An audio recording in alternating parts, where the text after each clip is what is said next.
हमारा force work energy power chapter का दूसरा क्वेश्चन। ये भी बोर्ड एग्जाम में बहुत ज्यादा इंपॉर्टेंट क्वेश्चन है।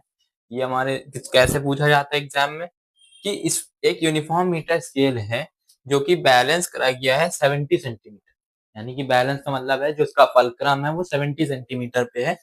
Mark when a mass of 0.05 kg hung from the 94 centimetre, यानी कि 94 सेंटीमीटर पे 0.05 kg जो मास है वो हंग करा गया, लटकाया गया। तो हमें क्वेश्चन ये कह रहा है कि draw diagram of the arrangement, यानी कि ये जो इंस्ट्रक्शन दिए हैं इसके बेस पे अरेंजमेंट बनाओ, यानी कि पूरा डायग्राम बनाओ। फिर दूसरा पार्ट ये कह रहा है find the mass of the metre scale, यानी कि इसका मास पता करो मीटर स्केल पर।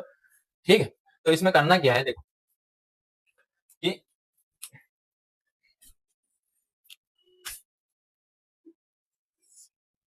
ये हमारी एक मीटर स्केल रॉड है। मान लो ये पूरी 1 मीटर है, 1 मीटर यानी कि 100 सेंटीमीटर। ठीक, तो इसका मतलब ये हो गया 100 सेंटीमीटर, ये हो गया हमारा 0। ठीक, तो यहीं पे इसके बीच में ये हो जाएगा 50 सेंटीमीटर। और हमारा जो फलक्रम है वो है 70 सेंटीमीटर पे, और यहाँ पे अराउंड 94 सेंटीमीटर होगा जहाँ पे हमारा कितना वेट हंग है, हमारा वेट हंग है 0.05 kg।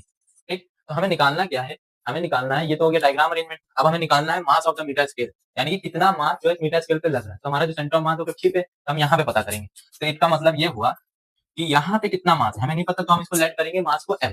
ठीक, तो अब देखो हमको ये पता है कि प्रिंसिपल ऑफ सिंपल मशीन कहता है कि एंटी क्लॉकवाइज मोमेंट बराबर होता है सम ऑफ ऑल क्लॉकवाइज मोमेंट।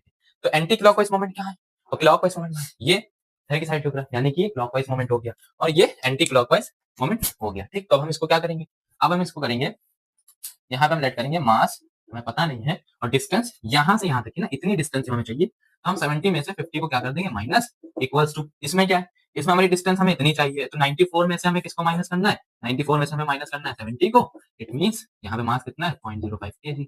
ठीक, अब इसको हम सॉल्व करेंगे, तो जब हम इसको सॉल्व करेंगे तो ये हमारा हो जाएगा 20, है ना, और ये हमारा कितना हो जाएगा 24, और ये हो जाएगा 0.05 kg। अब ये मल्टीप्लीकेशन में हमें मास निकालना है, तो हम मास को वहीं रखेंगे और हम कांस्टेंट को इधर ले आएंगे। तो m इक्वल्स टू हो जाएगा 24 मल्टीप्लाई बाय 0.05 अपॉन 20। ठीक, दो प्लेस पे डेसिमल है, दो प्लेस पे 0 कर लो, 5 1 टाइम्स 4 5 4 टाइम्स, तो ये अराउंड 400 आया। ठीक, इतनी बात समझ में आ गई। तो अब हम क्या करेंगे, 4 1 टाइम्स 4 6 टाइम्स, और इसको हम जो है मान लेंगे 100। इट मींस 100 क्या होता है 10 स्क्वायर, और 10 स्क्वायर का मतलब हो गया मास जो हमारा आया वो कितना आया 6 इंटू 10 की पावर माइनस 2।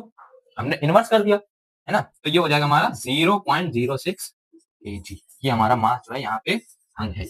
इससे रिलेटेड वीडियो में मैंने कमेंट बॉक्स में और इंपॉर्टेंट क्वेश्चंस के बारे में डिस्कस